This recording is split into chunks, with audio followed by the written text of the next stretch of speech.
자, 오늘 우리 사찰 예절 있죠? 작은 책 한번 펴보세요. 여기 보면은 처음에 신심을 키워주는 불자가 사는 첫걸음, 이거는 이제 읽어보시고, 그 다음에 이제 사찰 참배 중요 예절도 읽어보시고, 이제 그러시면은 그 순서가 나온 거예요. 두 가지는.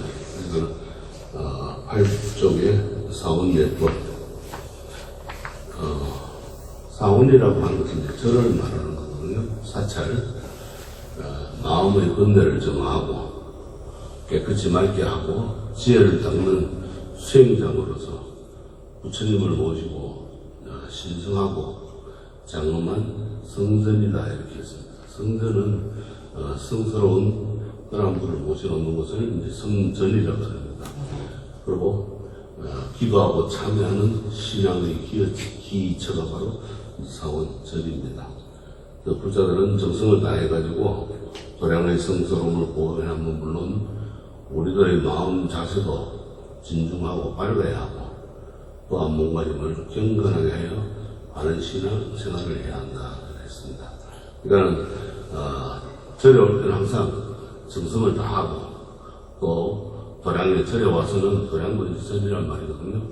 도량에 와서는 이제 성스러움을 그 부처님을 보호하고 또 우리들의 마음 자세도 아주 진지하고 그렇게 밝아야 하고 몸가짐을 경건한 마음가짐으로 해서 바른 이제 신앙생활을 하는 그런 무슨 이제 사원이라고 합니다.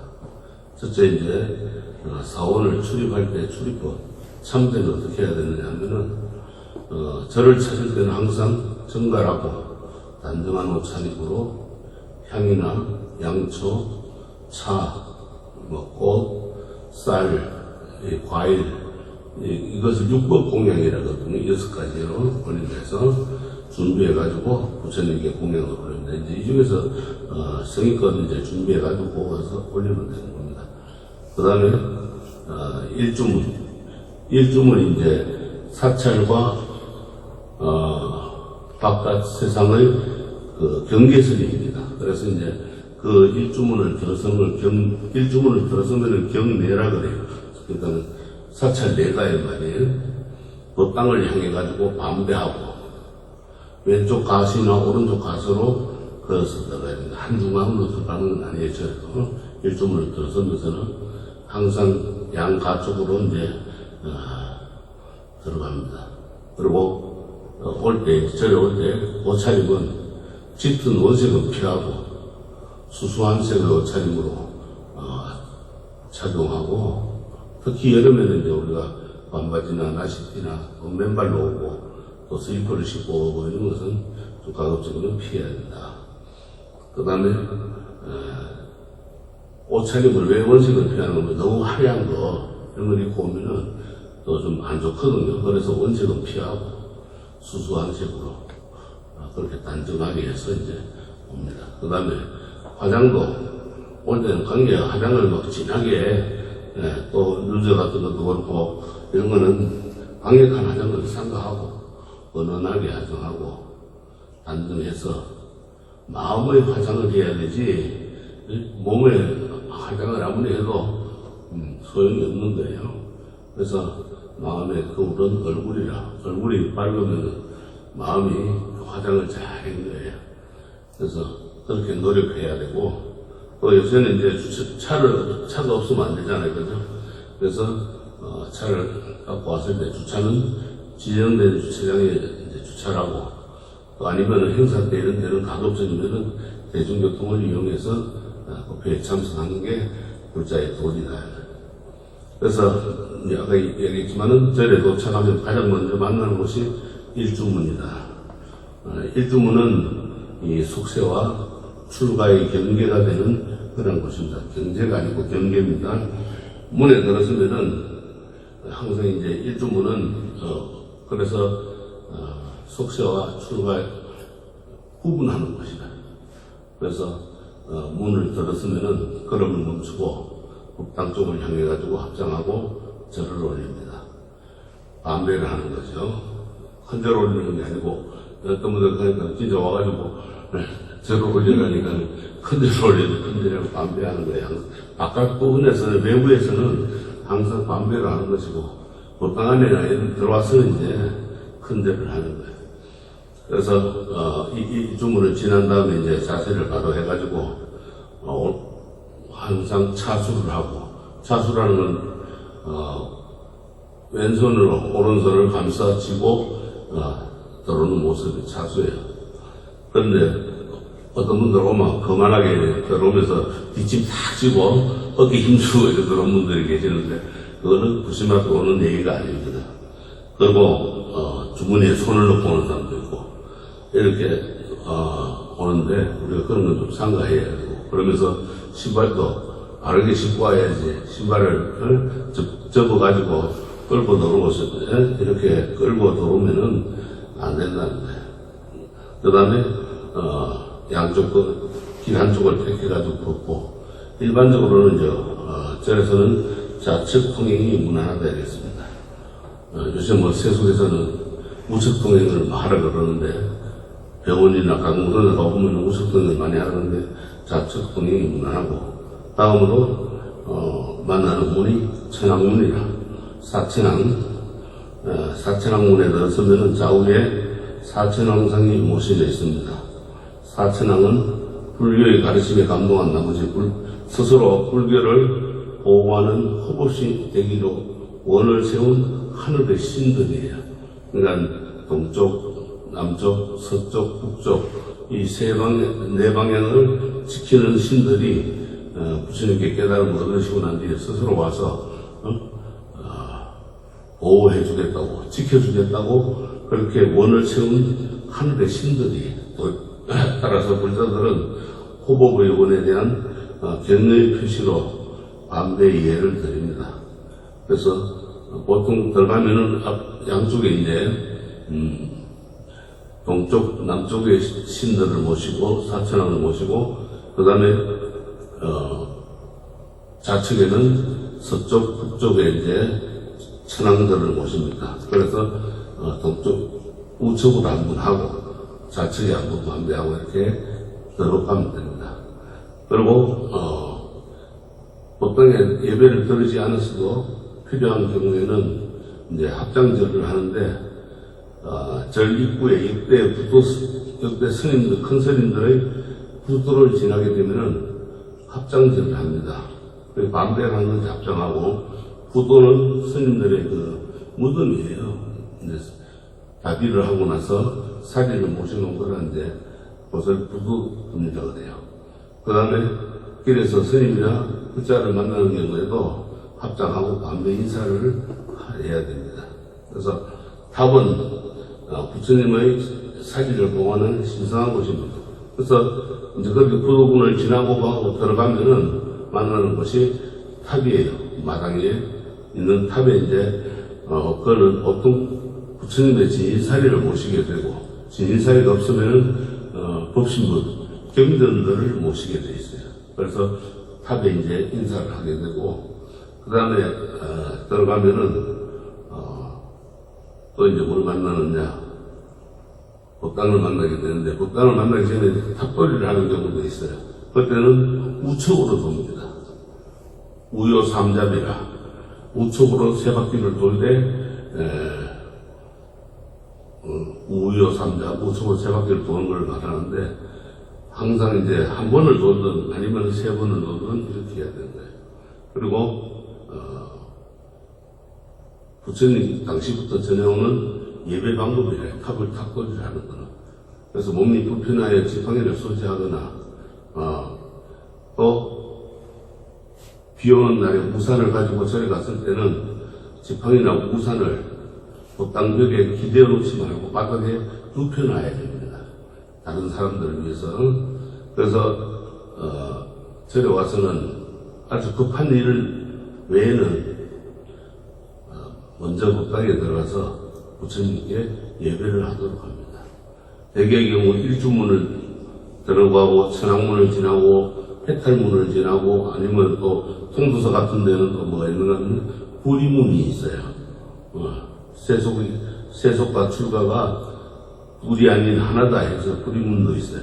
그리고 이제 들어가면은 절의 법당 마당에 들어오고 마당에 서 있는 탑에 예배를 드리고 계단을 올라가서 법당에 열게 됩니다. 그래서 법당에 올라가는 계단은 중앙계단과 좌우의 계단 별개로 있는 경우도 있고 혹은 넓은 중앙계단 하나만 있는 경우도 있는데 중앙계단을 피해가지고 오른쪽 또는 왼쪽 계단을 이용하고 계단 하나만 있는 경우에는 중앙을 피해가지고 중앙계단을 이용하되 중앙으로 올라가는 게 아니고 양쪽 가수로 이제 이렇게 올라가면 됩니다. 그 다음에 법당문이나 기타 건물에 들어갈 때는 신발을 이제 잘 점검해야 됩니다. 그래서 먼저 이제 큰 법당에 가서 부처님께 참배한 뒤에 그 다음에 이제 종무소에 볼일을 보든지 아니면은 스님을 찾아뵙고 인사를 드리고 이렇게 하면 됩니다. 법당에 들어갈 때는 이제 언제나 이 공손히 문을 열고 차례를 지켜 질서 있게 들어가야 하고 법당 가운데 문을 피해가지고 좌우측면을 이용해야 됩니다.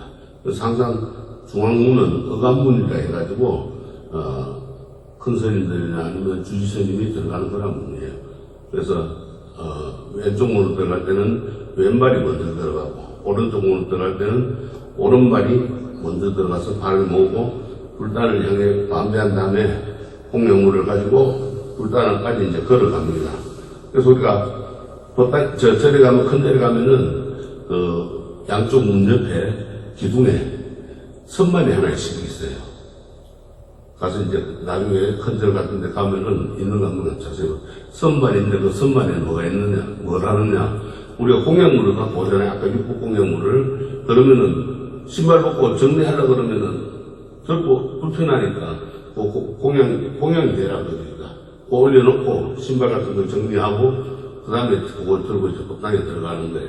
그러니까는 바닥에 맞지 말라는 거죠. 우리 왜 옛날에 할머니들, 어머님들이 절에 가실 때 가시다가 좀 거리가 멀잖아요. 옛날에는 막 5km씩 뭐 안 그러면 3km씩 걸어가잖아요.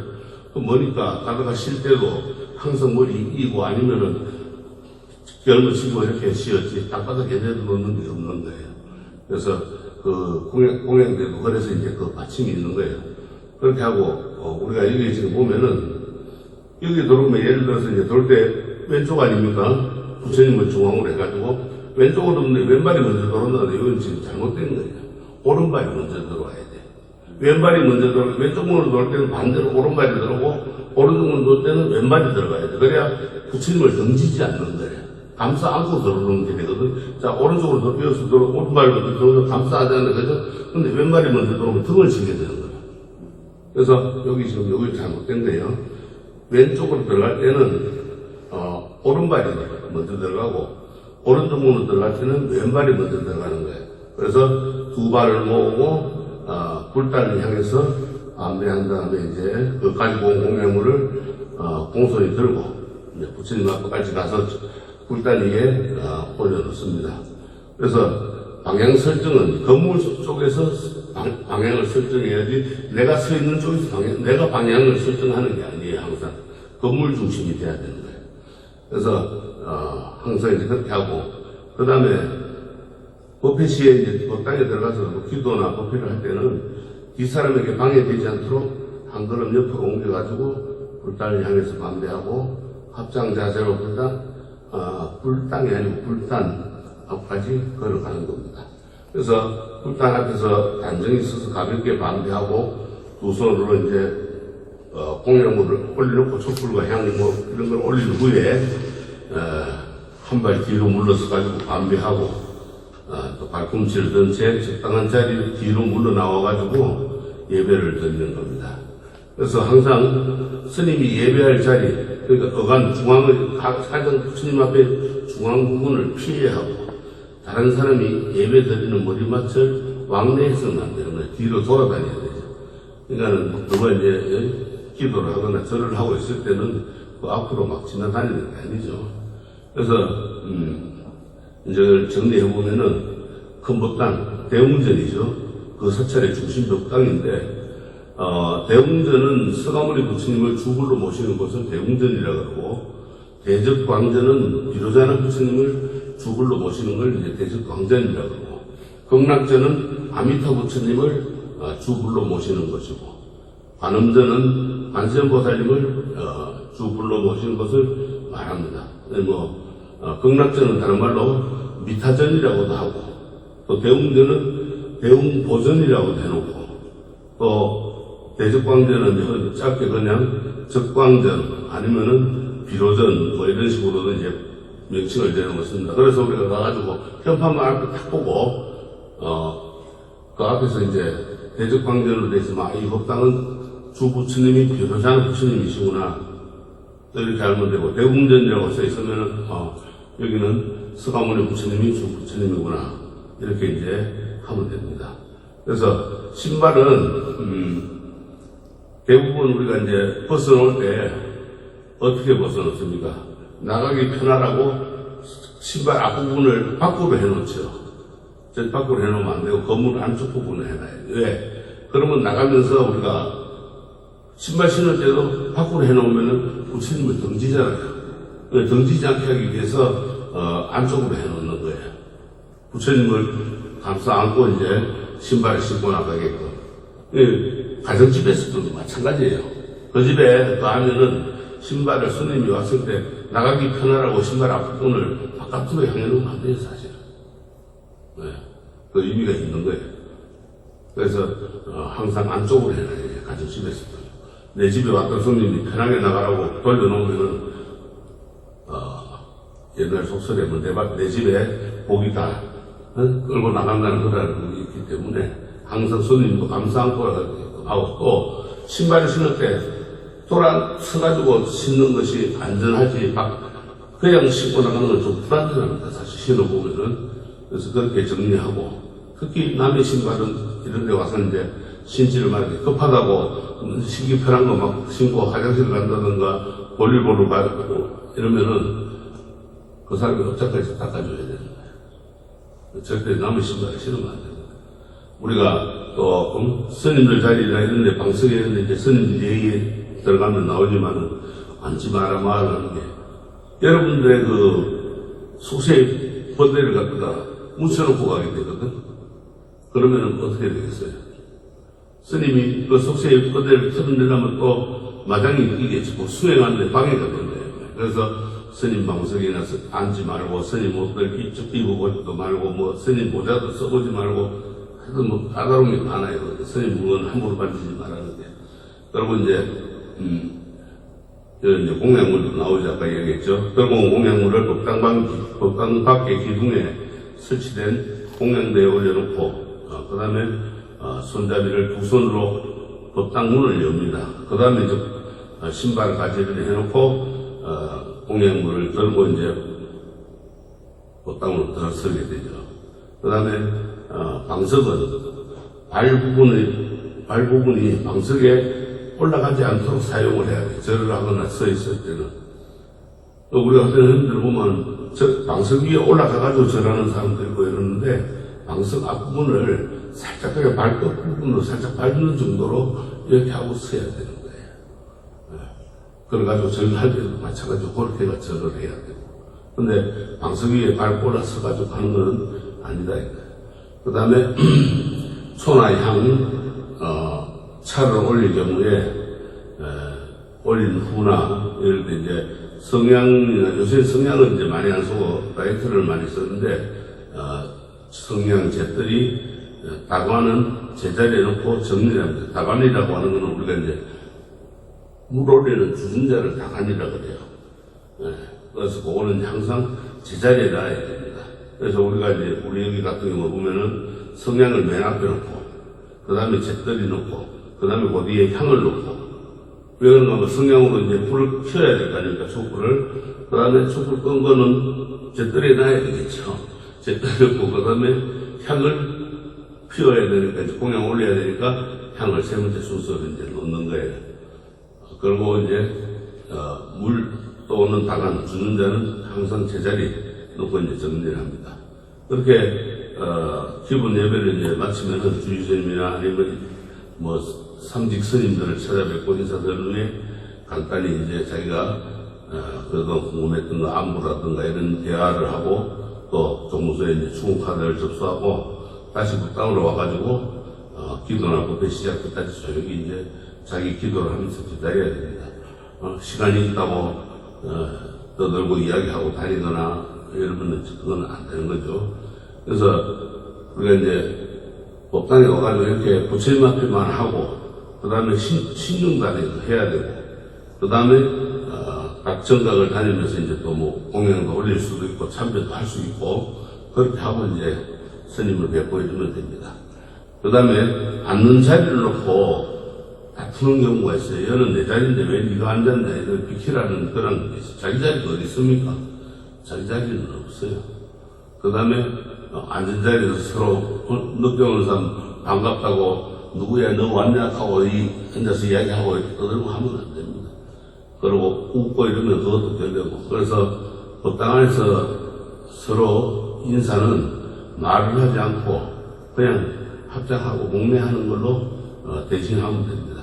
그러고 나서 이제 기도가 다 끝나고 마고 난 뒤에 밖에 나가서 이제 이야기를 하고 이렇게 하면 됩니다.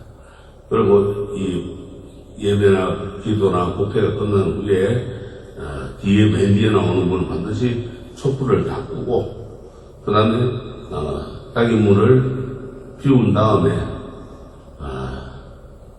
나오고 방석 같은 거 전부 정리되어 있는가 정리정돈하고 그렇게 나오는 게 예의고 그 다음에 우리가 처음 오시는 분들 불 안 꺼진다고 입으로 후프를 끄는데 그건 아니에요.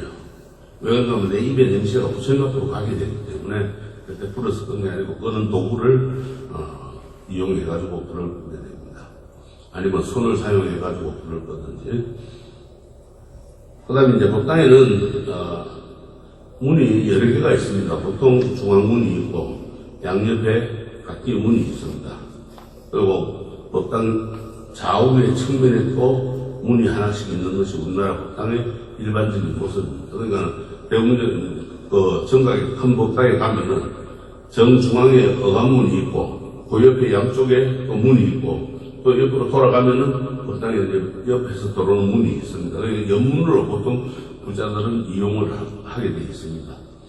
그렇게 이제 건축이 되어 있는 게 우리나라의 일반적인 모습이고 또 법당 안을 보면은 가운데 상단은 이제 정중앙에 불보살님을 모시고 있는 곳을 상단이라고 합니다. 부처님과 보살님들을 모시고 있는 것이고 그 좌우에 이제 보통 이제 좌측으로는 신중단이 설치되어 있고 우측으로는 영가단이 이제 조상들 모시는 영가단이 설치되어 있고 또 특히 그 절의 형편에 따라서 또 우측에 신중단을 모시고 좌측에 영가단을 모시고 이렇게 하는 경우도 있습니다. 그리고 이 상단에 이제 불보살님을 기준으로 해가지고 가운데 통로를 어간이라고 아까 얘기했죠. 어간문이라고 그랬죠. 정면으로 난 가운데 문을 어간문이라 합니다. 그래서 법당에 출입할 때는 이 중앙문을 이용해서는 안 되고 측면으로 난 문이나 좌우의 문을 이용해야 합니다.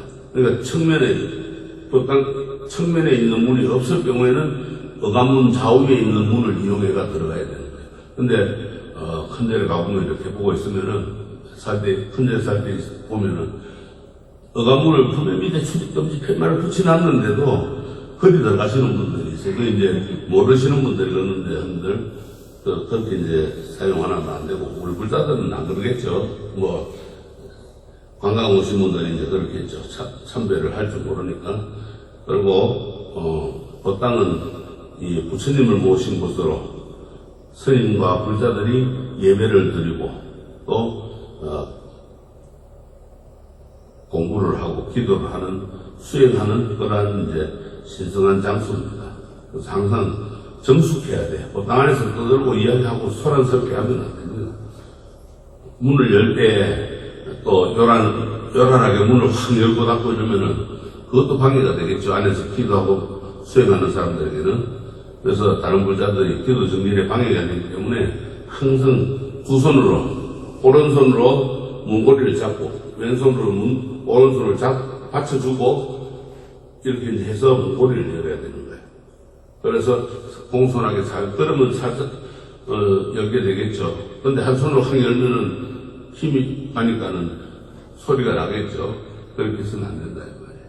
그 다음에, 문을 조용히 여는 행동 하나에서도 절제하는 수행을 실천하는 겁니다. 그래서 법당에 이제 문을 열고 들어서면은 상단 중앙에 부처님을 향해 가지고 합장하고 절합니다. 그래서 우리가 이제 부처님 모신 곳을 상단이라고 그러고 신중단을 중단이라고 그러고 그 다음에 영가단 조상들 모신 곳을 하단이라고 합니다. 그래서 이제 부처님을 향해 가지고 딱 들어오면은 합장하고 이제 절을 하는 반배합니다. 그리고 공양을 올리기 위해서 불주로 나가거나 또 예배를 하기 위해 가지고 적당한 자리를 찾아갑니다. 그래서 이때는 합장한 자세로 조용히 걸어가야 하지 쿵쿵거리고 이렇게 발소리를 내고 이런 걸 하면 안 되고 또 부처님께 절하고 있는 다른 불자들에게 방해가 되지 않도록 조심해야 됩니다. 어떤 분들 보면 남 기도하는 앞에 그냥 방석을 툭툭 놓고 멀지가하겠고 이러는 분들도 계시는데 그렇게 해서는 안 된다 이 말이에요. 그리고 부처님을 중심으로 해가지고 가운데 통로인 어간은 사용해도 안 되고 부덕이 어간을 지나갈 때는 합장한 자세로 허리를 굽히고 경건하게 지나갑니다. 그러니까는 우리가 이제 이쪽에서 왼쪽에서 오른쪽으로 갈 때도 어간을 지나가면은 합장 반배하고 인사를 하고 이렇게 굴러가야 됩니다. 그러니까 헌절에 가면 이제 스님들이 항상 그렇게 밖에 마당에서도 마찬가지예요. 대웅전 중앙을 지나갈 때는 앞을 지나갈 때는 그렇게 합장 반배하고 인사를 하고 가요. 그게 습관화가 돼야 돼요. 근데 이 습관화가 부자님들은 잘 안 돼 있으니까 그게 잘 안 지켜지는데 그렇게 해야 됩니다. 그 다음에 또 이제 우리가 부처님을 중심으로 해가지고 이 어간을 그렇게 지나갈 때는 약간 반배하고 그렇게 지나가지만 또 한 손으로 뭘 들고 이제 경전이나 예를 들어가지고 이런 걸 들고 갈 때는 부처님 불상이나 아니면 경전이나 이런 걸 들고 갈 때는 인사를 안 해도 됩니다. 그냥 그거만 공손히 들고 지나가면 되는 거예요. 그리고 이제 부처님께 이제 향이나 우리가 이제 초를 많이들 준비해 옵니다. 보통 향, 초, 그 다음에 공양미, 이제 쌀, 이 세 가지를 많이 다 오는데 남들이 촛불 켜놨으면은 그거 끄지만 자기 거 켜려고 그거 끄고 자기 걸 굽는 경우도 많았어요. 지금들은 이제 많이 그렇지 않고 그게 많이 교육이 되니까 안 하는데 예전에는 가오면은 초가 뭐 금방 켜놨는데도 자기 거 켜려고 그 촛불을 끄고 자기 걸 켜고 이러는 경우도 있고 향도 마찬가지예요. 하나만 피워놨으면은 안 피워도 됩니다. 네. 근데 우리 식구수대로 막 피워야 된다고 향을 뭐 여러 개씩 뽑고 이러면은 향이 사실은 옛날 나무 향들은 그렇게 독하지 않은데 많이 해도 이 요새 나오는 이 향들은 전부 화학약품으로 해가지고 만든 거라서 굉장히 안 좋아요. 특히 기도할 때 그걸 많이 피워놓으면은 연부라고 할 때 목에 굉장히 해롭습니다. 스님들은 끝나고 나면은 어떤 식인가 하면 목이 쎄하고 막 나중에는 가래도 나오고 그래요. 심하면. 그러니까 될 수 있는 남이 했는 거를 있으면은 자기 것들은 부처님 불단 위에다가 갖다 올려놓고 그냥 반배만 하고 이제 나오면 되는 겁니다. 그리고 다른 사람이 켜놓은 촛불을 끄고 자기 초가 준비할 때 다시 불을 붙이고 올린다든지 또 촛불과 향불이 피어져 있음에도 불구하고 지나치게 이렇게 촛불과 향불을 켜서는 안 되고 향을 올릴 때는 합당한 자세 그대로 부처님 전으로 나가서 부처님 앞에 이르게 되면 합당제를 올리고 그리고 향 앞에 있는 향이나 준비한 향을 잡고 촛불에 향을 붙입니다. 그래서 향을 붙이는 붙은 불은 입으로 끄지 말고 손으로 이용해가지고 끄거나 다른 방법으로 해서 끄고, 향로에 이제 꽂으면 됩니다. 근데 우리가 이제 촛불, 향을, 성냥불을 지금도 이제 라이터도 마찬가지지만 불을 켤 때는 항상 오른손은 이제 성냥을 잡고 왼손으로 성냥 잡아서 불을 켜요. 그러고 난 뒤에 촛불을 붙일 때도 이 왼손으로 오른손을 받쳐줘야 돼요. 성냥들은 불 켜져 있는 성냥 받쳐주고 촛불을 붙여야 돼요. 이렇게. 그 다음에 향도 마찬가지. 향도 그래가지고 이제 촛불에다 붙이잖아요. 붙이고 그 다음에 이거를 가운데, 향을 가운데로 이렇게 해가지고 자기 이마까지 올렸다가 그 다음에 향로에 꽂을 때 왼손을 받치면서 꽂아야 되는 겁니다. 가운데 중심이 딱 되겠죠. 그렇게 해야 되는 거예요. 그래서 항상 모든 게 일심으로 마음이 하나로 모아지게끔 그렇게 이제 건데도 의미가 있는 겁니다. 그래서 이제 합당한 자세로 이제 부처님절로 나가고 그리고 우리가 이제 불 붙은 쪽이 위로 가도록 두 손을 같이 잡고 오른손은 향의 가운데를 잡고 왼손은 오른손을 손목을 같이 잡고 그렇게 굽는 겁니다. 그래서 우리가 이제 여기서는 오른 손목을 같이 잡으는데 두 손을 항상 격대에 가지고 잡아서 이마까지 올렸다가 내려가지고 가슴까지 내려가지고 이렇게 긋는 거예요. 그리고 이제 이 향든 손을 이마 높이로 올려가 경건한 마음으로 예를 표하고 다음 향로 중앙에 똑바로 꽂습니다. 그리고 합당한 자세로 반배를 하고 자기 자리를 돌아가서 이제 3배를 올리면 됩니다. 그래서 부처님께 공양을 올린 다음에는 각 단이나 또는 신중단에 나가서 향을 올리고 3배를 합니다. 그러니까 부처님께 그렇게 촛불 켜고 향을 피우고 그 다음에 이제 또 신중단에 가기 전에 어떤 헌절에 가면 또 법당에 뭐 관음단, 약사단, 법당 한 법당 안에다 그렇게 다 모신 경우가 있어요. 그러면은 그렇게 순서대로 내려가가지고 마지막에 신중단에 하고 그 다음에 하단에 연가단에도 하는 겁니다. 그렇게 하면 이제 되고 또 이제 자기가 복잡하고 신도님들이 많이 불자들이 많이 있을 경우에는 그렇게 하지 말고 그냥 조용히 부처님 앞에 올리기만 하고 뒤로 물러 나와가지고 그 방향을 자리만 틀어가지고 반배하고 그렇게 이제 자리에 앉으면 되는 겁니다. 그리고 우리 절 같은 경우는 이제 하지만은 다른 대부분들이 절들이 목적 업무로 되어 있잖아요. 촛불 특히 조심해야 가지고 화재에 이제 유의해야 합니다. 그래서 우리가 이제 촛불 끄는 걸 신중하게 마음 닫고 그렇게 하고 그 다음에 이제 나올 때도 이제 우리가 들어갈 때와 마찬가지로 합당한 자세로 들어갔던 문으로 나와서 상단에 부처님의 합장을 하고 절을 한 후에 법당문을 나오게 됩니다. 이때 이제 나올 때는 반대 순서로 오른쪽 문으로 들어갔을 때는 어떻게 돼요? 무슨 말이 먼저 나와야 돼요? 오른쪽 문으로. 들어갈 때는 오른쪽 문 들어갈 때는 왼발이 먼저 들어간다 그랬죠. 그럼 나올 때는 오른발이 먼저 나와야 되겠죠. 그래야 부처님을 항상 등지지 않겠고 그렇게 해서 나와가지고 자기 신발을 신고 또 다 신은 후에 다른 사람들의 신발도 신기 좋은 위치에 가져다 주고 흐트러진 신발이 있으면 가져다들 하게 해주고 그렇게 나오게 됩니다. 그래서 이 예배를 드릴 때 이제 합장은 우리가 이제 일심을 뜻하고 예배는 공경의 표시로서 우리 아상과 교만심을 극복하는 수행법입니다. 그래서 절은 두 팔꿈치와 두 무릎과 이마가 땅에 닿게 하는 큰절이 오체투지라고 합니다. 큰절을.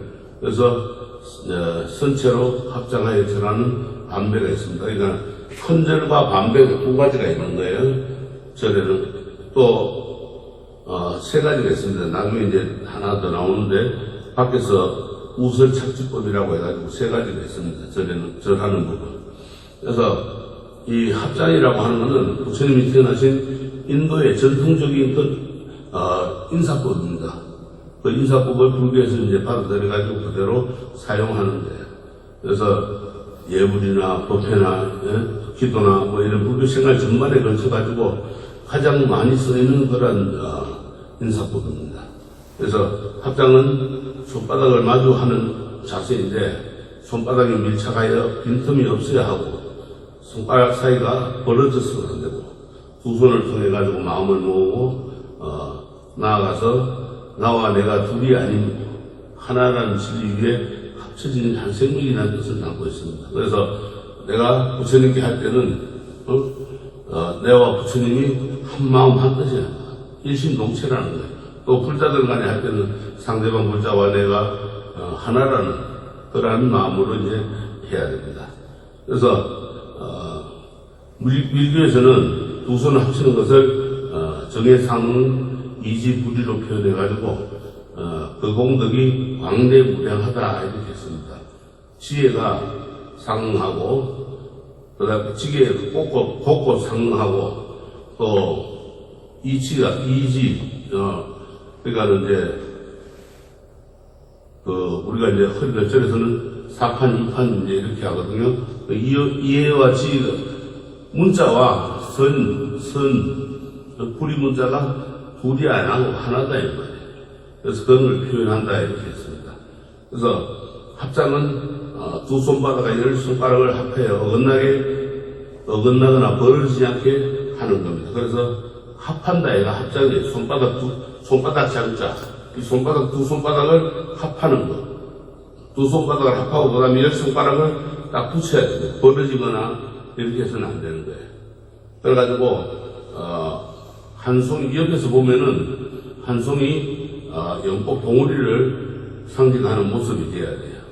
그리고 손목은 가슴 우리 명치 위에 정중앙이 있죠. 여기서 5cm 정도 계단 하나 정도 들어갈 정도 떨어지게 해가지고 45도 각도로 세우고 양쪽 팔꿈치가 거의 직선이 되게끔 양쪽 가슴 딱 붙여야 됩니다. 팔꿈치가 이렇게 벌어지거나 이래 하면 안 되고 딱 붙이면은 딱 앞에서 봤을 때 이제 꼭 봉우리가 되는 거예요. 그 다음에 이제 손끝은 코끝을 향하도록 자연스럽게 세워야 돼요. 너무 내려도 안 되고 손끝이 올려도 안 되고. 그래서 자기 코끝을 향하게끔 하고 또 고개는 딱 소곳하게 약간 숙입니다. 그래서 이 같은 자세로 이제 허리와 머리를 60도 정도 숙여가지고 공손히 절하는 걸 반절이라고 그러고 반배 또는 합장예라 이렇게 합니다. 그래서 우리가 이제 이 합장이 기본 자세라 불자들의 습관이 돼야 돼. 합장하는 거예요. 어디 가든지 합장하고 인사하는 그런 습관이 돼야 돼. 우리가 출가가 행자 때나 또 3위 때 공부할 때는 한자 신심이 날 때니까 그때는 동네 이제 시장을 가도 합장하고 인사하고 교인집이라고 들어가면은 보살님 그러고 인사하고 이러거든. 그러면 나는 보살 아닌데 이런 소리 듣거든. 그래도 우리한테는 다 보살입니다. 그러고 이제 인사하고 이렇게 다닌 적이 있어요. 그만큼 습관이어야 됩니다. 그리고 모든 행동에는 준비 동작이 이제 필요하겠죠.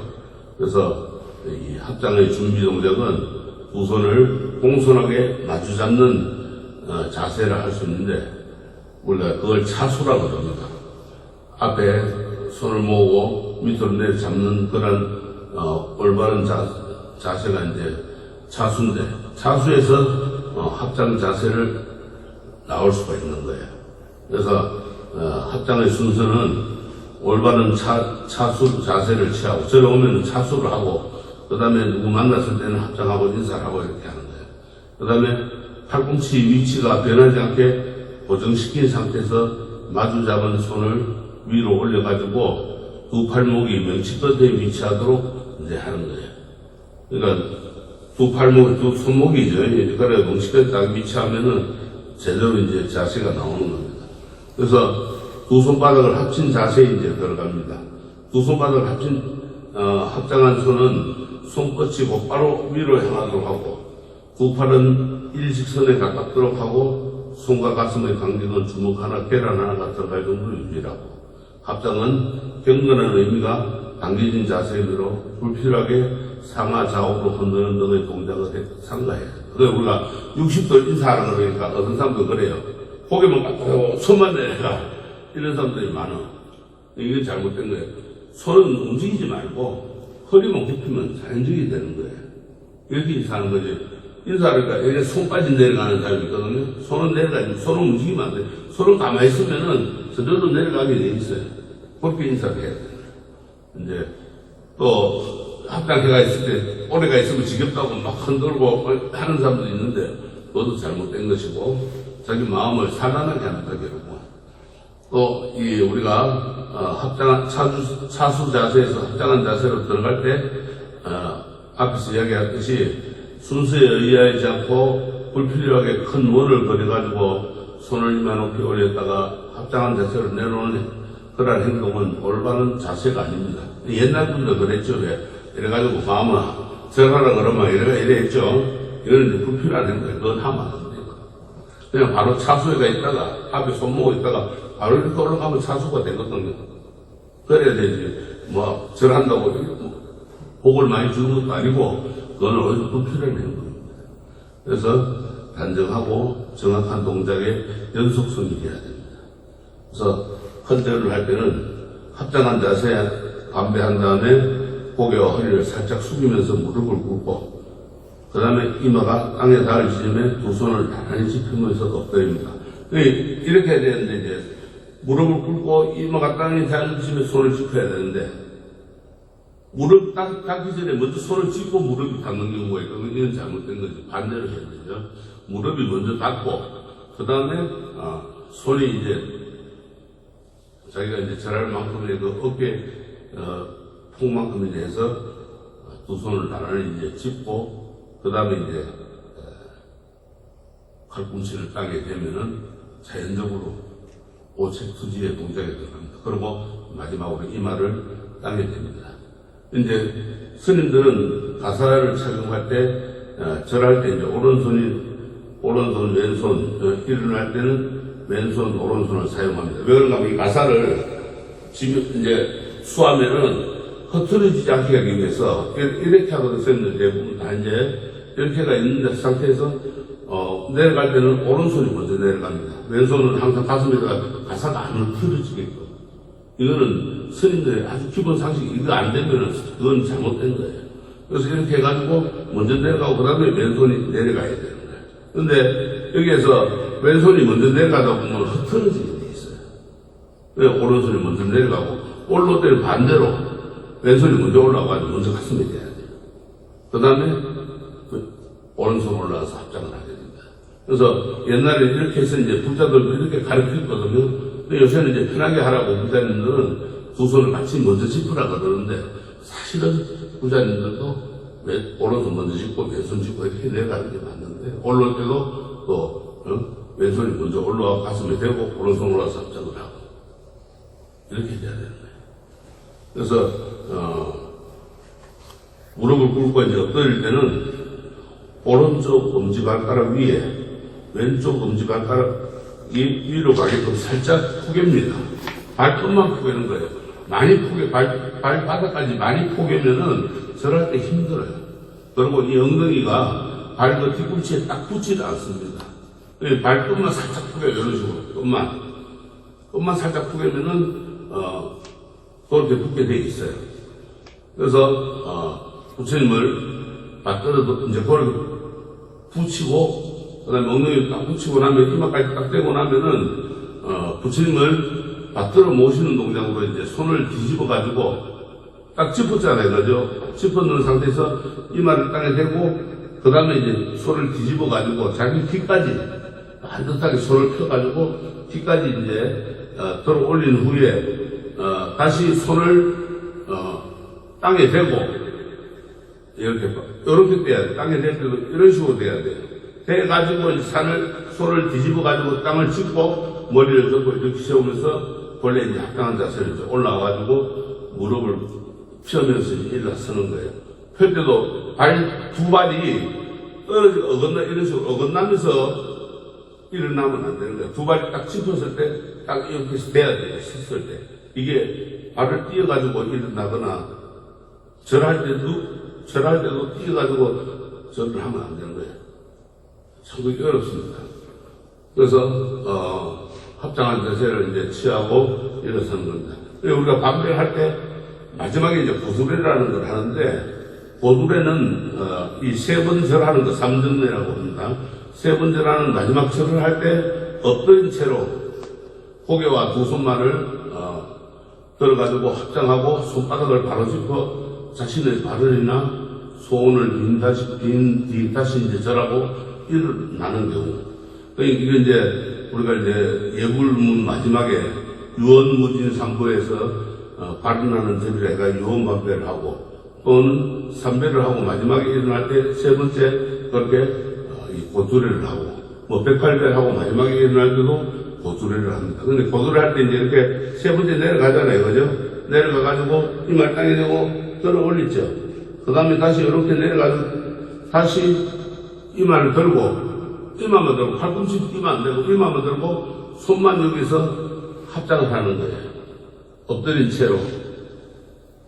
그 다음에 다시 이제 또 땅을 짚고 이마를 다시 한번 대고 다시 한번 받들어보고 그 다음에 일어나는 거예요.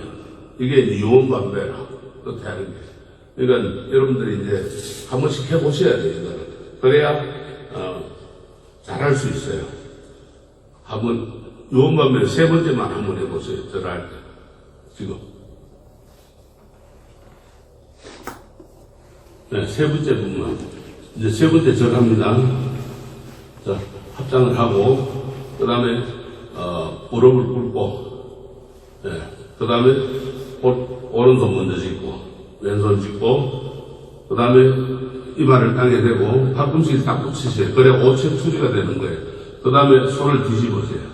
그 다음에 자기까지 받들어 놓으시다가, 그 다음에 다시 땅으로 내려가지고 뒤집어서, 고개를 드세요. 고개만. 거기서 합장을 하셔야 돼요. 이렇게. 네. 그 다음에 다시 땅을 짚고, 그 다음에, 다시 이제 손을 뒤집어가지고, 받들어 모시세요. 이마를 땅에 대고. 네. 그 다음에 다시 내려가지고, 뒤집어서 이제 올라오면 됩니다. 올라올 때는 왼손이 먼저 올라오고, 오른손이 올라오고. 여기 이제 습관이 되면은 아주 정확하게 할 수 있어요. 그래서 여기 이제, 기본, 우리 불자들이 합장하는 거, 기본, 그 다음에, 요, 절하는 거 중에 유언반배 하는 것까지 잘 하시면 돼요. 그러면은, 절하는 건 다 배우는 거예요. 어딜 가도, 못한다 소리 듣고 칭찬 다 들을 거예요. 그게 제일 중요한 겁니다. 그 다음에 이제, 절 중에 이제 두 가지 했잖아요. 그죠? 반배하고, 이제 큰절하는 거. 그 다음에 이제 우설착지라는 게 있어요. 밖에서 맨 땅에 절을 할 때 할머니가 옷 빼준다 이거 아니에요. 더군다나 지렁탕 이런 데서는 하기가 좀 그렇잖아요. 그럴 때는 오른쪽 무릎을 땅에 대는 걸 우설착지라고 해요. 왼쪽 무릎은 구부린 상태에서 오른쪽 무릎만 땅에 살짝 대는 거예요. 우설착지. 오른쪽 무릎 설자, 오른쪽에 착지, 땅에 잠깐 대는 걸 말합니다. 그래서 그래가지고 이렇게 이제 합장하고 이제 그렇게 했다가 이렇게 무릎 꿇고 있는 상태에서 이런 식으로 이제 받들어 모시는 거예요. 네. 그래가지고 다시 이제 합장을 하고 일어서는 거예요. 이게 우설착지라고 합니다. 그 다음에 이제 또 뭐 있는 게 장계, 또 장계입니다. 계가 아니고. 그 다음에 호계, 자계 이런 게 있는데 요거는 이제 뭔가 하면 우리가 수계식이나 이런 거 할 때 보통 장계라고 그래요. 장계는 무릎을 꿇고 엉덩이를 들고 이제 서가 있는 상태를 장계라고 해요. 호계 합장, 장계 합장 하세요 하면 이제 그렇게 하면 되는 겁니다. 그 다음에 차수는 아까 이제 이야기했죠. 평상시 토랑에서 이제 하는 모습이고, 이 절하는 법은 부처님께는 무조건 오체 투지의 큰 절을 원칙으로 합니다. 그리고 이 몸에 우리 몸의 다섯 부분을 땅에다 납작하게 엎드리는 절하는 제품으로 인도에서 유래된 그러한 절인데, 티베트나 이런 데서는 또 오체 투지를 어떻게 하는가 하면은, 땅에 쫙 엎드리는 거예요. 그거를 다리 척 뻗고, 완전히 신체가 다 땅에 닿아있는 거예요. 그거를, 티베트나 이런 쪽에서는 이제 또 밀교 국가에서는 하고 있어요. 우리 이제 대승불교에서는 보통, 오체 투지라고 하면은 이마, 양팔꿈치 2개, 무릎 양쪽. 그래서 5부분이 돼 있는 거를 오체 투지라고 합니다. 그래서 인도에서는 이 절을 접종예라고 해요. 접종예. 온몸이 땅에 닿아서 접촉한다. 그래서 부처님 앞에 부처님 발 앞에 인사를 드린다. 그러니까 접종예라고 합니다. 그래서 우리가 이제 귀까지 받들어 올리잖아요. 부처님 양발을 받들는 걸 말합니다. 그래서 부처님의 양발은 복덕과 지혜를 뜻하는 거예요. 복과 지혜. 그러니까는, 우리나라에서 행하는 오체 투지의 큰절은, 우리 전례 예법인 큰절의 원형을 그대로 유지하면서 몸의 5부분을, 땅에 닿도록 하는 절입니다. 이 오체 투지 예는 자기 자신을 무한히 낮추면서 상대방의 최대의 존경을 표하는 그런 몸의 동작으로서 가장 경건한 예법입니다. 그래서 이 진정한 예는 마음속에 교만함이 없어요. 교만함, 아상이라는 거죠. 상이 없어요. 내가 잘 났다, 니는 못 났다 이런 게 아니고 누구나 다 동등하다는 거예요. 그래서 하심하는 마음이 있어야 돼요. 그래서 내 아상과 교만을 끊고 하심하는 마음을 세우는 게 절입니다. 그래서 우리가 이제 큰절하는 동조가 이제 넘어가고, 그 다음에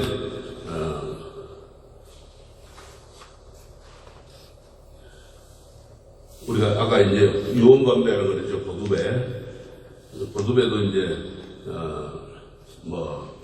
1배를 하든 3배를 하든 108배를 하든 3000배를 하든 이런 맨 끝에는 항상 고두배를 해야 됩니다. 그래서 스님들 앞에는 보통 1배를 하죠. 많이 1배 할 때는 이제 고두배를 하는 거예요. 1배 하고도 그냥 일어서는 게 아니고, 자 18쪽 19쪽 그 다음에 꿇어 앉는 거는 일반적으로 이제 불자들이 꿇어 앉는 자세가 이제 많이 해야 되고, 그런 습관이 어릴 때부터 안 돼 있다 보니까 또 다리가 아프고 또 무릎이 아픈 분들은 하기 어렵죠. 그래서 그냥 양반 자세로 이제 많이들 하게 되는데, 흔히들 우리는 이제 배울 때 꿇어하고 천수경 독승도 하고 정근도 하고 모든 걸 다 꿇어 앉는 자세에서 했습니다. 일반적인 자세입니다. 불자에 기본적인 자세라 앉아있을 때는. 그러니까 이제 서가 있을 때는 차수하는 거고, 앉아있을 때는 꿇어 앉을 수 있는 자세입니다. 그래서 특히 이제 예불을 위해 가지고 법당에 모여가지고 대종이 올리게 되면은 꿇어 앉습니다. 꿇어 앉을 때는 허리를 곧게 세우고 몸의 평형을 유지하면서 시선은 자연스럽게 자기 콧등을 주시합니다. 그래서 법당에 예불을 올리게 되면 이제 대종이 올리는 거예요. 종이. 그러면 다들 법당으로 모여가지고 부처님께 예불을 올리고 이렇게 됩니다. 그 다음에 이제 사시맞이 때는 법당에 소종도 올리게 되죠. 그때는 부처님께 맞이 올리는 시간이다 해가지고 모든 하던 일들을 전부 멈추고 부처님께 와서 이제 공연을 올리고, 그러게 이제 자기 또 소위 맡은 대로 가게 됩니다. 그리고 이제 7번 가부자는 평소 이제 앉거나 자선을 할 때 이제 가부자를 하게 됩니다. 결가부자와 또 반가부자가 있어요. 결가부자는 자세는 오른쪽 발을 왼쪽 넓적 다리 위에 올려놓은 뒤에 발끝을 끌어당겨가지고 발바닥이 위로 향하도록 꼭 자기 배 쪽으로 당기고, 또 그 위에 같은 요령으로 왼쪽 발을 오른쪽 넓적 다리 위에 겹착시켜 놓은 자세를 우리가 이제 결가부자로 해요.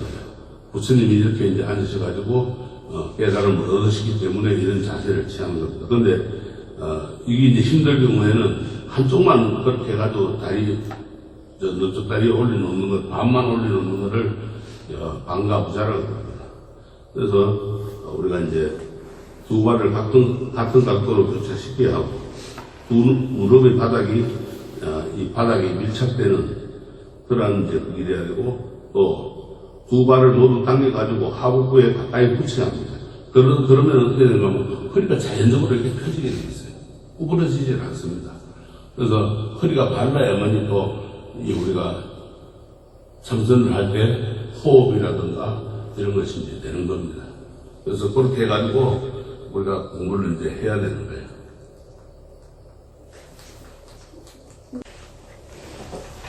그래서 우리가 이제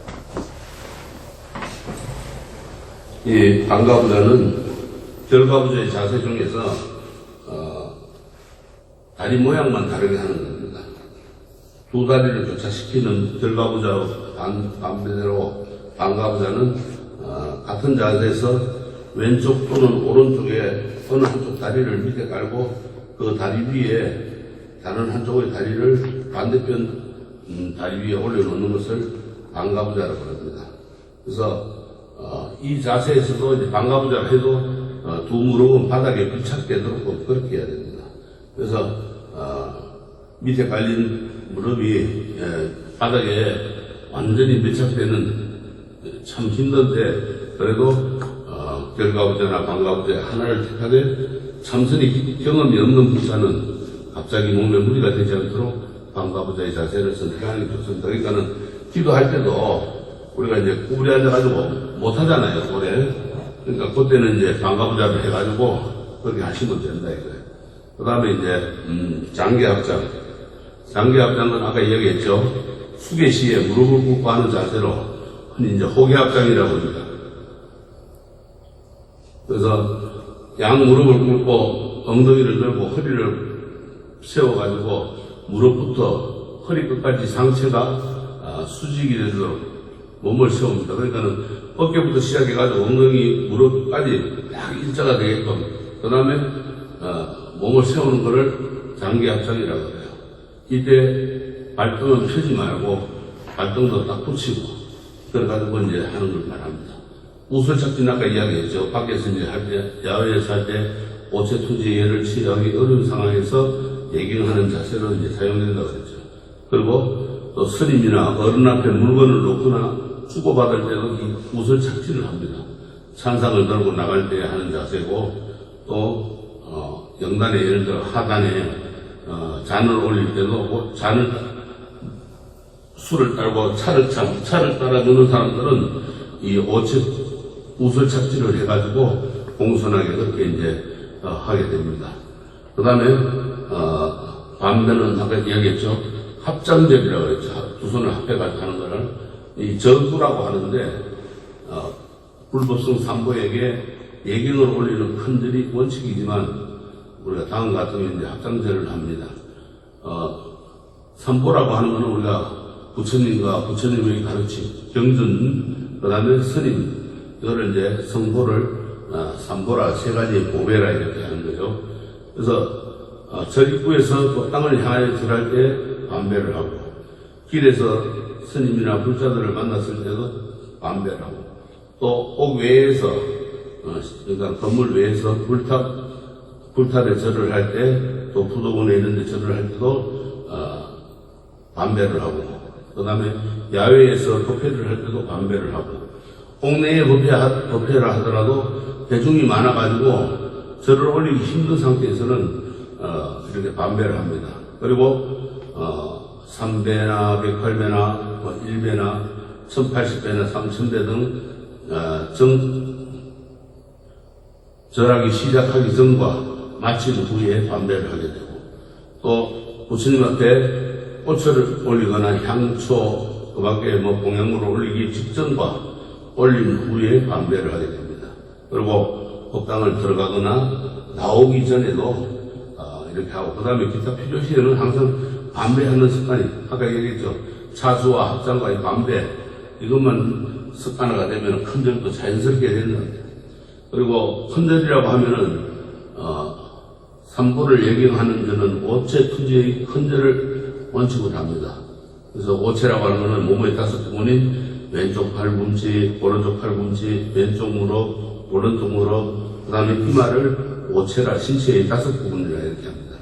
그래서 이것은 이제 인도의 그 고유의 예절로서 몸의 5부분이 땅에 닿도록 엎드려서 하는 절인데, 인도에서는 이거를 이제 접종례라 해가지고 온몸을 땅에 대어서 절을 하면서 공경하는 이 발을 두 손으로 떠받들었다고 합니다. 그러니까 꼭 부처님께만 하는 게 아니고 그때 당시에 존경하는 모든 사람들에게 그렇게 했겠죠. 그래서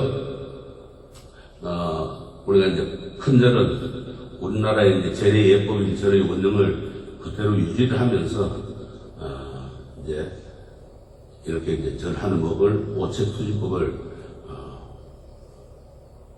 도입을 했던 겁니다. 그래서 오체투지는 자신을 무한히 낮추면서도 상대방에게 최대의 존경을 표하는 몸의 동작으로 가장 경건한 예법입니다.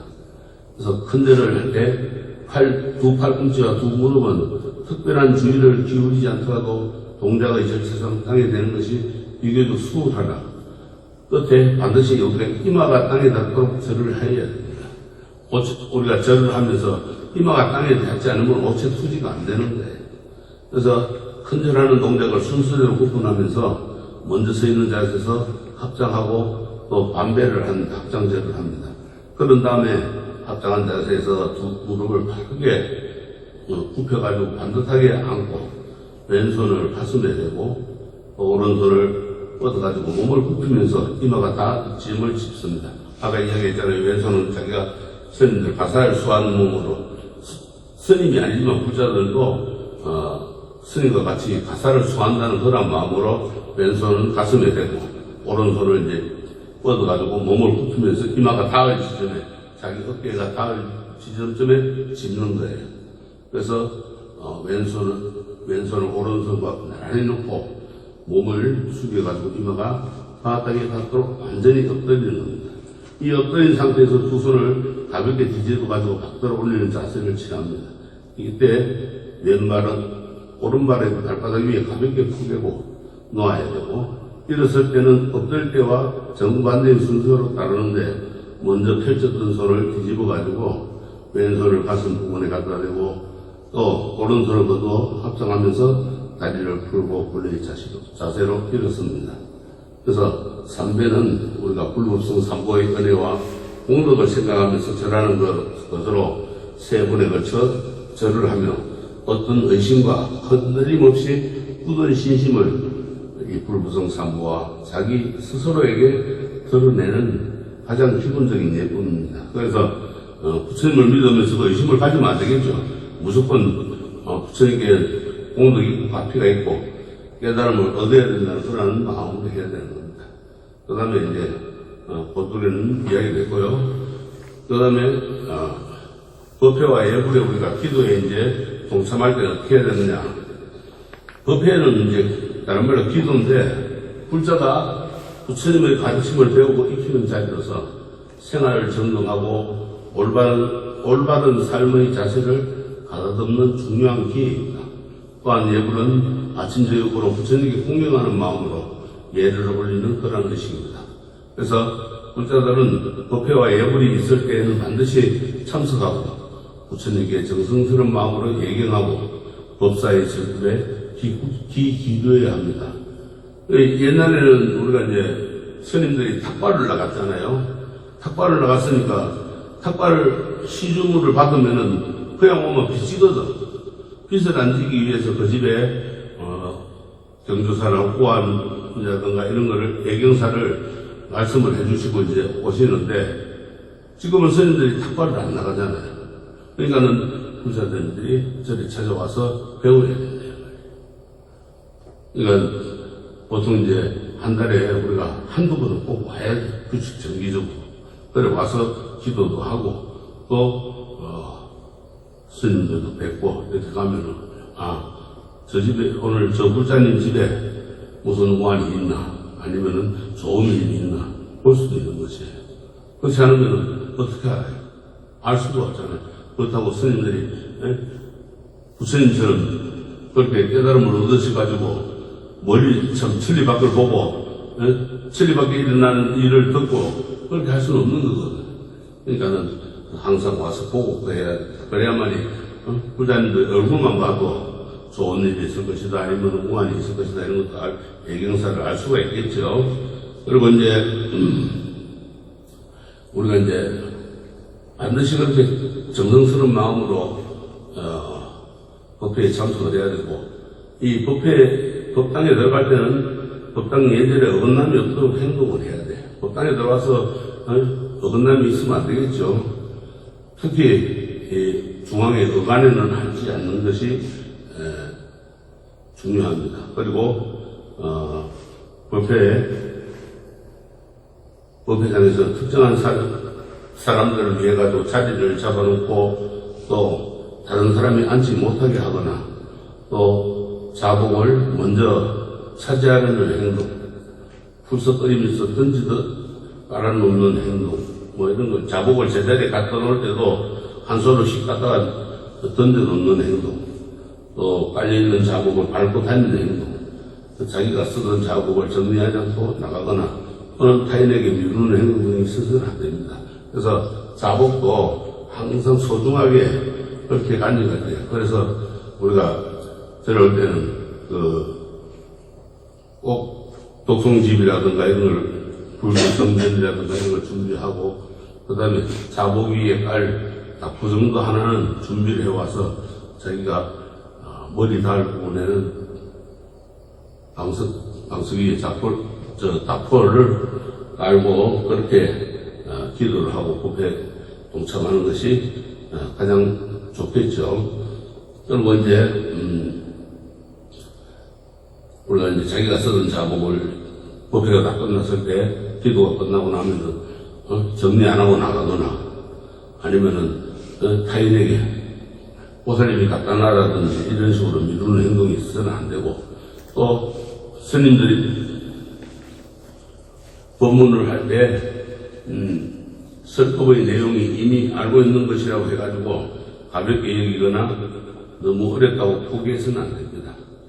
아는 것은 다시 한번 새겨듣고 내가 그렇게 살고 있나 안 있나 하고 자기 반성도 하고 자기 점검을 하고, 또 모르는 것은 더욱더 공부해가지고 이해하고 알려고 해야 합니다. 그래서 우리가 오늘 스님 법문 중에 뭐가 어렵다, 무슨 뜻일까 하고 자기가 공부를 해야 돼, 이해하려고. 이렇게 공부하고 수행한 내용은 주위에 많은 사람들에게도 널리 전해야 합니다. 이게 이제 법보시라. 공덕 중에 제일 큰 공덕이 부처님 법을 전하는 법보시라고 했어요. 그래서 내가 아는 만큼, 그러니까 부처님께서 부르나 존자에게 전법의 길을 떠나라 했을 때 처음도 좋고 중간도 좋고 끝도 좋다. 네가 아는 부분을 자신 있게 그렇게 이제 전해라는 그런 전법 선언, 전도 선언문이 있습니다. 그렇게 우리가 이제 해야 돼. 그리고 절에서 숙박하게 되는 경우에는 새벽에 고향석의 목탁 소리와 종소리가 울리면은 자리에서 일어나서 세수를 하고, 그 다음에 자기 잠잤던 자리를 정돈한 후에 법당에 나가서 예불에 참여를 해야 됩니다. 일반적으로 절에서 행하는 법회 식수인데, 하지만 이제 법회 식수는 각 절의 전통과 특성에 따라서 다를 수가 있습니다. 그러니까 어떤 분들 그래요.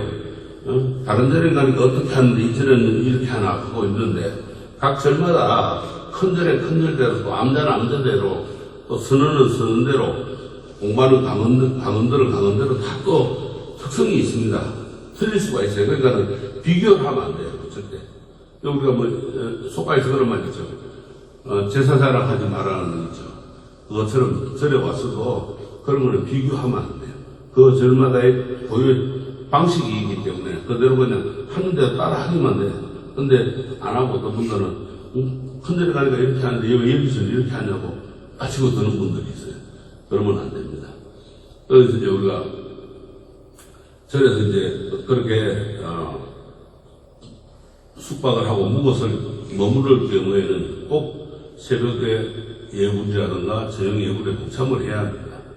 그리고 공양에 꼭 동참을 해야 되고, 나는 뭐 배 안 고프니까 공양 안 한다 이러면 다른 사람들이 번거롭잖아요. 공양하러 오락하고, 아니면 저 사람 왜 안 하지? 이런 생각을 하게 되니까, 안 하더라도 참석을 해야 됩니다. 그래서, 세수를 하고, 양치를 해야 된다고. 자기 밤새 입안에 가득 머물렀던 악취를 다 씻어내고, 그 다음에 이제 돌아와가지고 정리정돈을, 이불 자리를 정리정돈을 하고, 그리고 이제 예불에 참여하고, 저녁에도 마찬가지. 공양 후에는 항상 양치를 하고, 그렇게 이제 세수를 하고, 예불에 또 참여를 해야 됩니다. 그 다음에 이제 일반적으로 그냥 법회하는 거는, 법회라고 할 때는 이제, 보통 상기에 사모님께 이제 지극한 마음으로 기하는 의식의 노래를 하고, 그 다음에 참불가를 하게 되고, 참불가 이제 부처님을 찬탄하는 노래인데, 그걸 하고, 그 다음에 반야신경을 봉독하고, 또 법사스님을 청하는 첩법을 하고, 그 다음에 입정을 하게 되고, 법문 듣기 앞서가 마음을 이제 좀 가라앉히고, 고요하게 해서 하는 이제 입정을 하게 되고, 그 다음에 법문을 듣고, 그 다음에 이제 정근이나 헌공을 하게 되고, 그 다음에 발언을 하게 됩니다. 부처님의 가르침을 듣고 수행 원력을 다지고, 또 중생들에게 해양하겠다는 그런 원을 세우는 겁니다.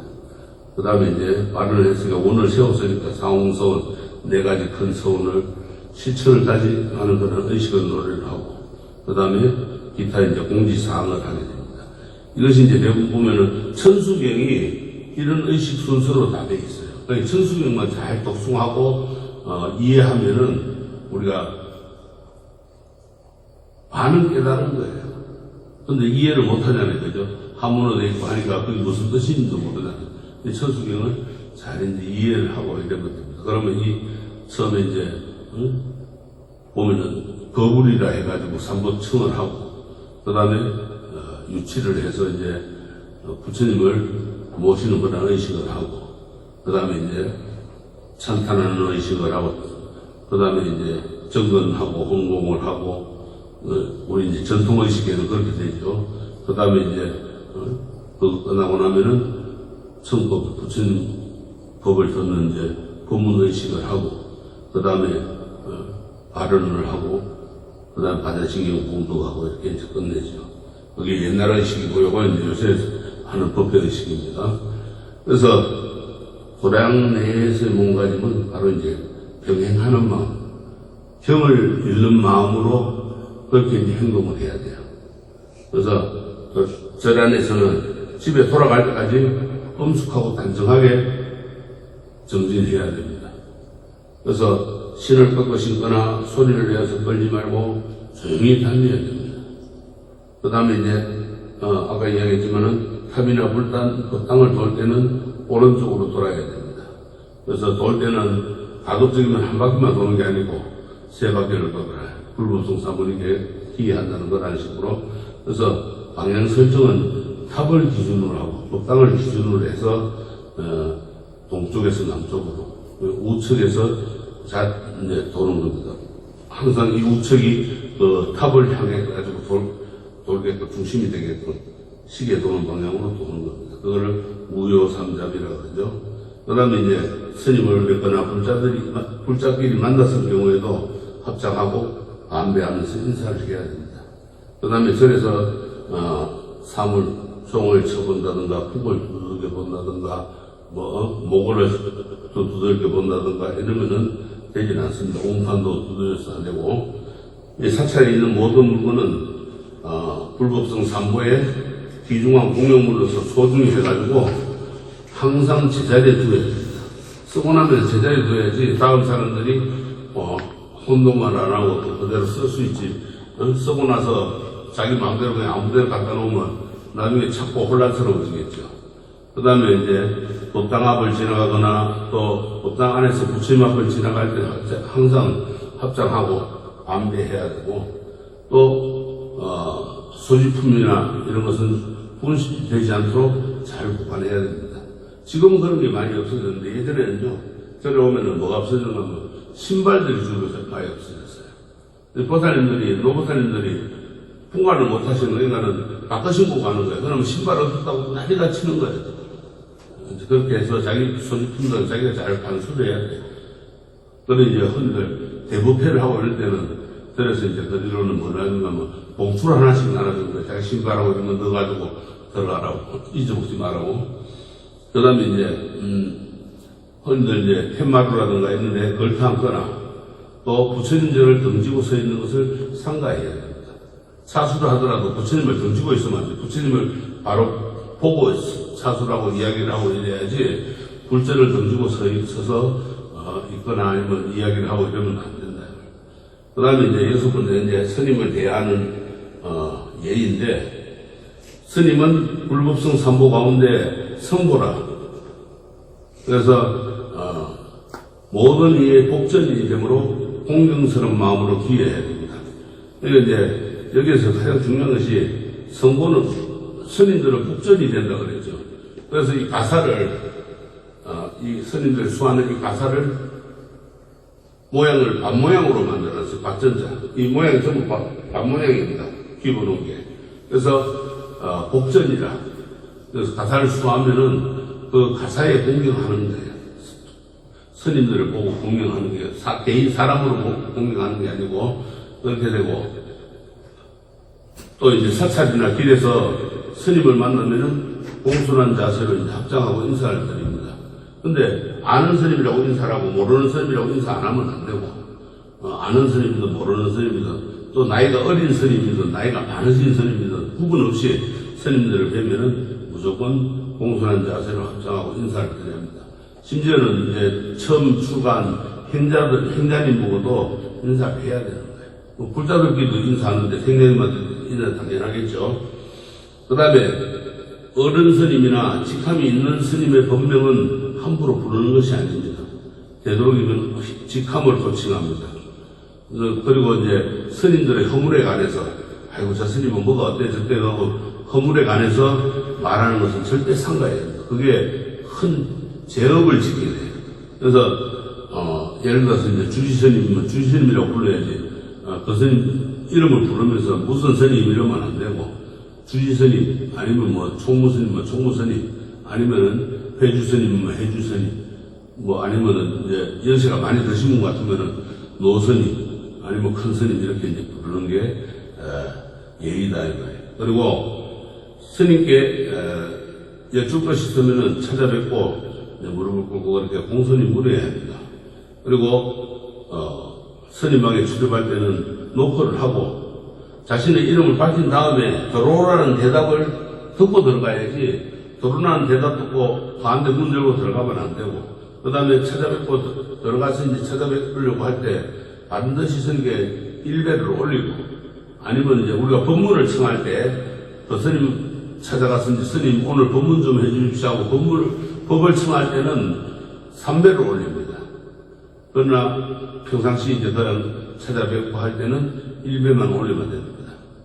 그리고 스님들의 수행생활에 필요한 사사공양을 합니다. 사사공양이라고 4가지 일로서 이제 공양을 하는 걸 사사공양인데, 부처님께는 6법공양이라 6가지 법으로서 공양하는 거고, 스님들께는 사사공양 4가지 일로서 넉사자의 일사자 4가지 일로서 공양하는 걸 말합니다. 그게 뭐냐? 첫째는 음식을 공양해야 되고, 둘째는 옷을 공양 올리고, 셋째는 아픈 스님들에게는 약을 이제 공양 올리는 거고, 그 다음에 스님들이 머물고 수행 정진할 방사를 공양하는 것을 사사공양이라고 합니다. 그래서 스님들이 또 그리고 스님들이 말씀이 끝나기 전에 말을 막으면서 말하지 못하고, 또 스님의 자리에 장난 사람 아무거나 눕지 못하고 옷과 모자를 입거나 써보아서도 안 됩니다. 그 다음에 스님 앞에서는 벽에 지대거나 탁자에 의지하지 않고 단정히 바로 앉아야 합니다. 그리고 이제 절을 할 때 법사나 큰 스님에게는 3배를 올리고 그 밖의 스님에게는 1배를 올리고, 스님들께서 이제 그만두시라고 할 때는 절을 굳이 안 올려도 되고 그만둬야 되고, 그 다음에 우리가 속가에서도 그러지만은 아픈 스님들께는 그냥 합장과 함께 인사하면 되지, 굳이 아픈 스님들한테 절 받으라 그러면 안 되겠죠. 그 다음에 스님들의 말씀을 엿듣고 또 그렇게 앉아 있으면 안 되고, 스님이 지나가는 걸 보면은 일어나서 합장하고 반배 인사를 드려야 됩니다. 이렇게 이제 스님들에게 하는 예의고, 또 스님에게 예배를 드리지 않아도 좋을 때는 어떤 때냐면은 스님께서 이제 기도를 하거나 예배를 드리고 있을 때 가가지고 스님 안녕하세요 하면 그게 믿음이 흐트러지잖아요. 깨지기 때문에 안 해야 되는 것이고, 또 스님께서 자선하고 있을 때, 참선하고 있을 때는 안 해야 됩니다. 그 다음에 스님께서 이제 법문을 하거나 경을 이제 강독을 하거나 이럴 때는 안 해야 됩니다. 그 다음에 스님께서 이제 자수를 하고 포행하고 있을 때 이제 걸어서 이제 다니는 걸 말합니다. 그럴 때는 안 해도 되고, 그 다음에 스님께서 이제 공양을 드시고 계실 때, 공양 드실 때 잘못하고 인사하면 대답하다가 다 그냥 입에 들어가는 공양물이 다 튀어나올 수 있으니까 안 해야 되고, 그 다음에 또 스님께서 양치질하고 계실 때 그때도 안 해야 되는 거고, 그 다음에 스님께서 이제 누워 계실 때도 인사를 안 드리는 겁니다. 또 스님께서 화장실 갔다 나올 때 그때도 인사를 안 드리는 거예요. 손을 씻고 난 뒤에는 괜찮은데 화장실 갔다 나와서 손을 씻지 않을 때는 그게 이제 하면 안 됩니다. 옛날 재래식 화장실이었을 때는 화장실 앞에 꼭 물이 흐르는 물이 있었어요. 수각을 만들어 놨었어요. 그러면 화장실에서 나와가 손을 씻게끔 만들어 놨습니다. 우리가 볼일을 봤으니까 씻어야 될 거 아니에요. 지금들은 수세식이니까 화장실 안에 전부 세면대가 다 있으니까 이제 안에서 씻고 나오지만은 옛날에는 이제 그렇지 않았단 말이에요. 그래서 그렇게 이제 손을 씻고 난 뒤에는 인사를 얼마든지 올리게 되겠죠. 그 다음에 나의 손에 이제 불상이나 경전을 받들고 있을 때 그때는 스님들에게 인사를 안 드려도 되고, 왜? 불부승 삼보 중에 이제 불보를 부처님을 모시고 계시니까 법보 경전을 모시고 계시니까 안 해도 됩니다. 그 다음에 스님 앞에서는 이제 상자나 제자들끼리 서로 절하면 결례가 됩니다. 이건 뭔가 하면은 이제 내 제자들, 내 상자들이 내 앞에서 서로 자기들끼리 인사하고 절을 하면 안 돼. 그건 나가서 딴 데 가서 해야지. 스님 앞에서 하는 건 결례고, 신도님들도 마찬가지라. 스님 앞에서 자기들끼리 막 큰절하고 이러면 그건 결례가 안 됩니다. 그 다음에 스님 앞에서는 이제 큰 스님들 앞에서는 이제 스님들이 먼저 인사를 드리고, 그리고 난 뒤에 이제 신도나 불자들은 기다렸다가 스님들이 다 하고 난 뒤에 스님한테 또 인사를 드려야 됩니다. 근데 스님들이 하기도 전에 자기들이 불자나 제자, 신도들이 먼저 하면 그것도 결례가 되는 거예요. 그래서 이렇게 이제 인사를 드리고, 그래서 우리가 이제 스님은 삼보의 하나로 중생들을, 스승님을 의미하고, 제가 불자들이 받들고 존경하며 항상 가까이에서 가르침을 받을 수 있는 친근한 분입니다. 무슨 말인가 하면은, 부처님을 대신해가지고 지금 현세에 부처님 말씀을 전해주는 그러한 스승님이기 때문에 항상 가까이서 받들고 존경하고 그렇게 가르침을 받을 수 있어야 됩니다. 그래서 우리가 공부를 할 때는 항상 불자들이 기도를 하고 할 때는 옆에 스승을 두고 하는 거예요. 올바른 스승, 참다운 스승을. 그래야만이 내가 바른 기도를 하게 되고 바른 길을 가게 됩니다. 그런데 삿된 스승을 두면 어떻게 되겠어요? 삿된 길을 빠지겠죠. 그래서 언제 어디서나 스님들을 뵈면은 공경하는 마음으로 합장하고 인사를 해야 합니다. 그리고 이제 불교에 대해서, 부처님에 대해서 궁금한 점이 있으면은 그 절에 이제 주지스님이나 아니면 평소 내가 존경하는 스님을 찾아가서 묻고 가르침을 청해야 됩니다. 그래서 가르침을 받도록 해야 됩니다. 그래서 절 밖에서 길에서 스님을 만나면은 그 자리에 서서 합장절을 하고 반배를 하고, 실내에서는 큰 절로 3배에 올리는데 때에 따라서는 1배를 하는 경우도 있습니다. 아까 이야기했죠. 큰 스님들께는 3배를 올리고 또 법을 청할 경우에 3배를 올리고, 그렇지 않으면은 1배만 올리게 된다 이 말이에요. 그리고 이제 우리가 이제 가까이서 스님들을 모실 때 스님께서 이제 불편하지 않도록 주의를 해야 됩니다. 또 스님이 앉으라고 하기 전에는 앉지 않고, 묻지 않으면은 말을 하지 않습니다. 묻지도 않는데 스님 저는 어떻고 해서고 막 이야기하면 안 되겠죠. 그래서는 안 된다. 그리고 스님 방에 들어갈 때는 그 땅에 들어갈 때와 똑같은 행동을 해야 됩니다. 항상 경건한 마음으로 큰 스님께서는 부처님 앞에서 마찬가지로 합장하고 삼배를 드려야 됩니다. 주지 스님이나 큰 스님들한테 그렇게 해야 돼요. 그 다음에 제가 불자들 사이 예절, 제가 불자 사이의 호칭은 우리가 이제 불자님 또는 도부님, 도사님, 보살님, 신도님 이렇게 이제 부르고 법명이 있으면은 꼭 우리가 법명을 부르도록 해야 돼요. 절에서 받은 이름을 법명이라고 그러는데 법명이나 혹은 이제 불명이라고 그러는데 이거를 부르도록 해야 됩니다. 없을 때는 이제 어쩔 수 없이 그냥 소가의 이름들을 불러주면 되지만은 불명을 받았을 때 수계받고 오계를 받든지 보살계를 받든지 받고 불명이 있을 때는 그 불명을 나는 불명이 무엇입니다 하고 이제 이야기해주고 그걸 부르도록 해줘요. 저 사람은 불명이 예를 들어서 뭐 일시명이다 아니면 전법행이다 뭐 여러 가지가 있겠죠. 그렇게 이제 부르도록 해야 됩니다. 그리고 마을이나 또 절에서나 만났을 때는 항상 불자들끼리는 합장하고 그렇게 반배로 인사를 하고 또 법회 중일 때는 우리가 이제 가지고 그냥 고개로 고개만 숙이면 됩니다. 가까운 이제 불자들이 경조사를 당했을 경우에는 즉시 찾아보아야 됩니다. 우리 불자들이 이게 참 위협해요. 예경사에 우리 불자들이 가장 무디해요. 다른 종교들은 보면 뭐 예경사에 모든 신도들이 오다시피 해가지고 그거를 기뻐하고 슬퍼하고 이러는데 우리 불자들은 가자 그러면은 다 그냥 안 가고 뒤로 빠지고 이러는데 그건 잘못된 거예요. 그러니까 누가 아파 병원에 있다 그러면 병원한테 가고 와가지고 때때로 와서 그냥 당번을 정해가지고 돌아가면서 오더라고요. 병원에 있을 때 보니까. 그렇게 해서 한 사람이라도 더 그네들은 전도를 하고 이러는데 우리는 포교를 하는데 아주 그러니까 불자들이 결국은 끝내 돌아가실 때도 기독교 십자가 밑에서 돌아가시고 저희 연사선생님 같은 경우도 결국은 기독교 병원에서 계시다가 돌아가시고 이런 경우가 생깁니다. 그러니까는 우리 불자들이 적극적으로 좀 나서야 돼요. 부처님께서는 무해무탈이라고 그랬는데 해가 아무 해도 없고 아무 탈도 없다고 그랬는데 왜 그걸 가리는지 모르겠어요. 불자의 마음가짐이겠죠. 내 마음가짐에 따라서 그게 틀리는 겁니다.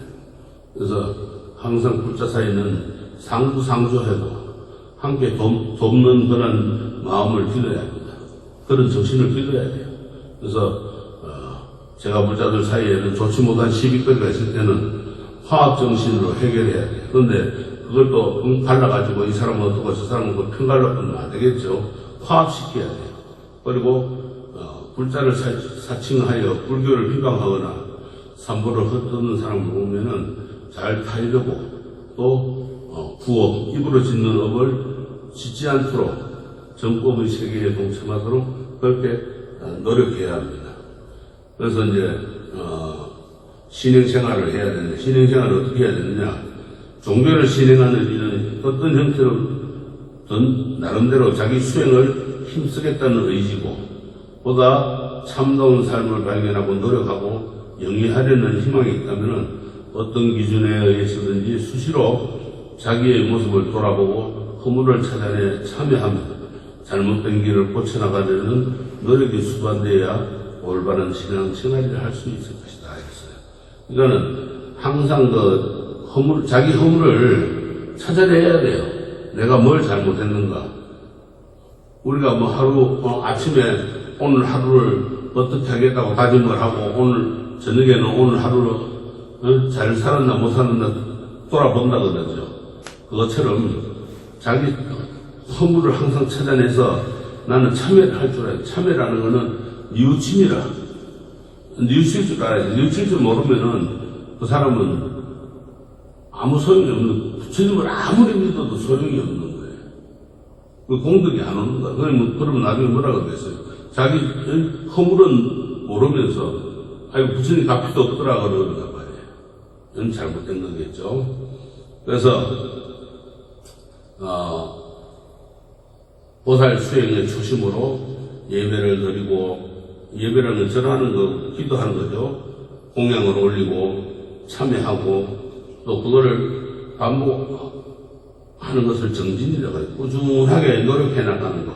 이걸 정진이라고 하는데, 이런 걸 이제, 결국은 이 가운데서도 우리가 참여라고 하는 거는, 자기 개선의 의지로서 청정성 회복을 못하다 이거예요. 청정성. 맑고 깨끗한 거. 그거를 청정이라고 하거든요.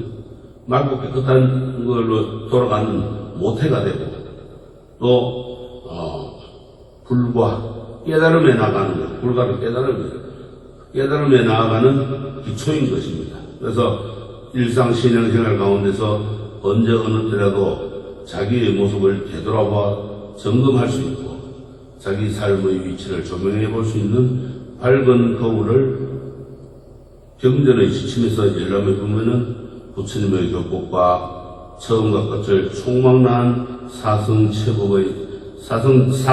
아니고 사성제법의 마지막 제시 부분인 도성체로 8정도가 있습니다. 도성제.